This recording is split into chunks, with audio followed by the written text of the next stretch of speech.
If you see the public polls and ask Americans about the country, they think that America is in decline. They think that the country is going through the hardest times and soon, it will no longer be a superpower. Well, is this true? Most Americans say yes. Even if we go back to the 1880s, the public polls say the perception was the same. What is actually making everyone think like that? The answer is simple, which is because everyone is saying it. But is America making progress and adopting technology as it is supposed to? Is what America doing going to secure its place at the top? Or better put, is the future of America bright? Well, your would-be children and would-be grandchildren have a prosperous America. To know the answer to this, you have to know where America stands, how it has structured its economy, and how it is making its strategies. Therefore, let's uncover how the future of the United States of America is bright, a reality that everyone should know about. Before we continue, here's the reminder to subscribe to our channel and press the bell icon for more legit content about geopolitics and the economy. Having said that, let's get started. Stress on the economy makes countries go through some hard times. They have to witness what they didn't for centuries. Due to the general consensus that production is declining and unemployment and inflation are increasing, even natives of the progress-making countries feel their future is insecure. This can be true for countries where the economy has fallen prey to continuous decline. However, the reality for America is different. It's the only country in human history that has achieved continuous military, economic, and political milestones in the last 14 decades. 14 decades is a long time, especially if you are talking about the economy, which fluctuates every day. Compare this with China. Their record of economic development has an age of 3 decades, while the British, during their empire, had only 6 decades of such steady economic expansion. The uninterrupted economic growth for a constant 14 decades is so phenomenal that the world is forced to find out the reason. The rest of the world may have the secret figured out, but surprisingly, they are unable to adopt it. The secret is the geography of America. It makes it a perfect place to take advantage of all the resources nature has to offer. By seeing the geography and the map of America, you can see that the whole country has a flawless network of waterways. These waterways are continuous throughout the country and connect every region for trade in and outside of the country. Talking in terms of numbers, this interconnected water network is a continuous path of 15,000 miles, making it the only one of its kind. The remaining world's entire water network only totals 13,000 miles. Even if the countries know the secret lies in an impeccable water network, they cannot develop such a natural waterway that could be used for trade. But how can a water network be so crucial for a country?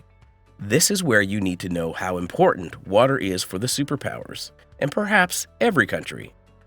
When countries want water, they don't need it for drinking. They need it for trade. Globalization has connected countries virtually, and every country in the world can do free trade with anyone. However, sending finished products from one country to another through roads costs them many times the price of the actual goods. Thus, waterways and gigantic ships are used to take containers and carry on the trade. Countries export and import all their products using their waterways, and if they don't have them, trade becomes almost impossible. Coming back to America, it has a continuous water network, meaning it can send goods to anywhere at a much lower cost. Depending upon the location, the cost can be 150 to 170 times lower than the cost incurred by sending goods by road. This, in simple words, means a gem for America. It can use its thousands and thousands of ships to take products from one corner of the country to another. No matter where the products are being produced in the country, any consumer can buy them in their own area. This directly increases consumption, which increases national spending. But something to note here is, the demand of the consumers is fulfilled by increasing the country's production, not importing more products. This in turn increases the total tax collected, giving a push to the economy. Plus, since the cost of moving things is cheap, a large sum of revenue is saved, which means investors are always going to have more capital. This makes America a top choice for businesses, since they all want to deliver their products at a lower cost.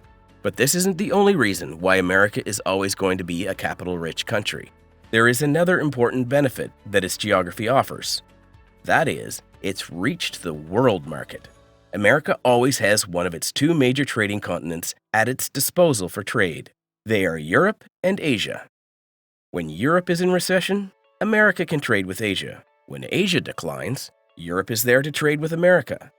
But when America is in recession, it exports all its goods and services to the entire world to generate as much revenue as possible. This is the very reason why every recession in America after 1945 has gone global.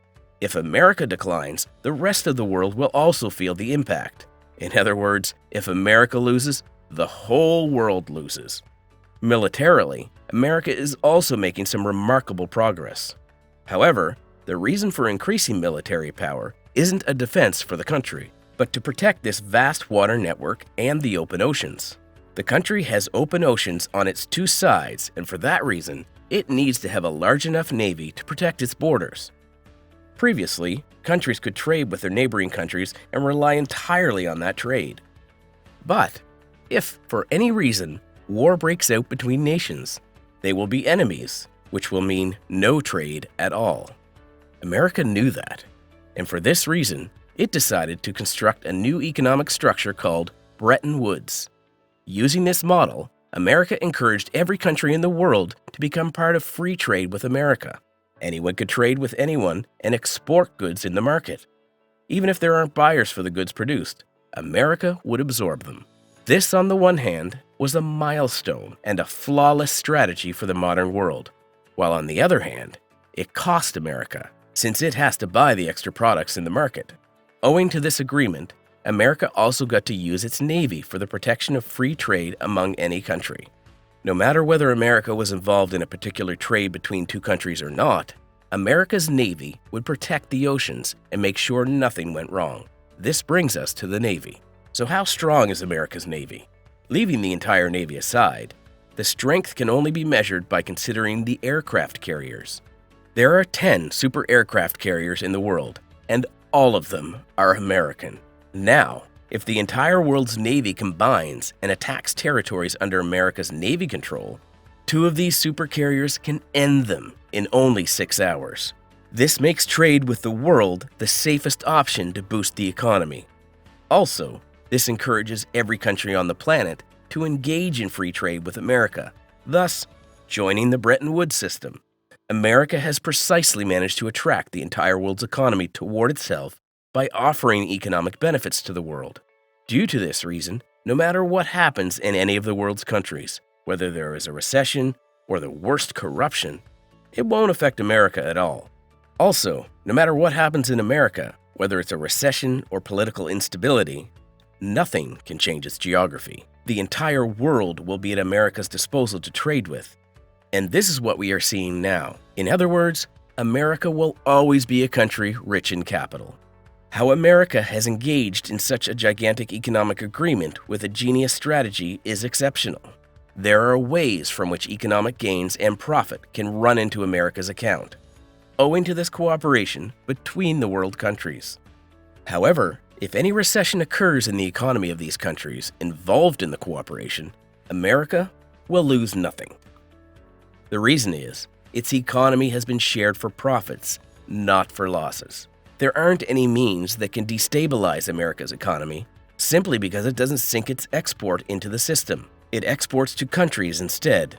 It actually buys the extra exports. While in doing so, it gets to export its own finished products to most of the countries. America can live without buying those extra exports, but those countries cannot fathom such a crisis. On the other hand, countries are dependent on America's own exports since they don't actually produce those specific products. American oil is one of them, without which countries cannot survive. So, America sells the essential products that would be bought at every cost, while it buys the extra products in the market to keep the cooperation running. If something goes wrong, it won't face any decline.